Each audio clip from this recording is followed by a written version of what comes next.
আমাদের জানু মায়ের অন্নপ্রাশনের মেনুটা তোমাদের সাথে আজ শেয়ার করতে চলে এলাম। কালকে আমি অল্প করে শেয়ার করেছিলাম, কিন্তু পুরো মেনুটা শেয়ার করিনি। তো ফার্স্ট পাতে ছিল ঘি আর আলু ভাজা, তারপরে দিয়ে দিয়েছিল শুক্তোটা সত্যি দারুণ হয়েছিল। এরপরে ছিল মাছের মাথা দিয়ে ডাল আর বাটার ফ্রাই তার সাথে। বাটার ফ্রাইটা দুর্দান্ত হয়েছিল, সবাই অনেকগুলো নিয়ে নিয়ে খাচ্ছিল। তো আমি ওই ডাল দিয়ে বাটার ফ্রাই দিয়ে খেয়েছি। পটল চিংড়িও করেছিল, কিন্তু পটল চিংড়িটা আমি নিয়ে নিই। আমাদের উল্টো দিকে বসেছিল জানুর বাবাকে অনেকগুলো বাটার ফ্রাই দিয়ে গেছে ক্যাটারিংওয়ালা ভালোবেসে। আর তারপরে ছিল পাবদা মাছ, সর্ষে পাবদা আর কাতলা মাছের কালিয়া ছিল। তারপরে দিয়ে দিয়েছিল আনারসের চাটনি আর পাঁপড় ভাজা। তারপরে পড়ে গেছিলো পায়েস, আবার তার সাথে মিষ্টি ছিল, সন্দেশও ছিল। তো আমি পায়েসটাকে টেস্ট করলাম, সত্যি অতুলনীয় হয়েছে পায়েসটা।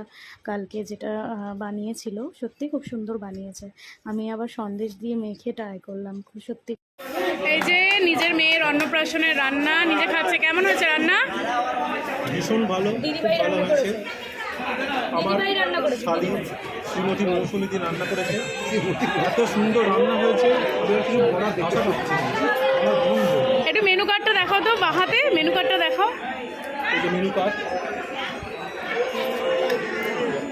এই যে এটা মেশো, জন্মদিনের জন্য রেডি থাক, জন্মদিনে হবে তো, জন্মদিনের জন্য রেডি থাক। যা আমিও খাচ্ছি। এই যে এখানে জানুমা এই যে আদর করছে, একটু দেখাও তো দিদা ওকে, জানুকে একটু দেখাও তো।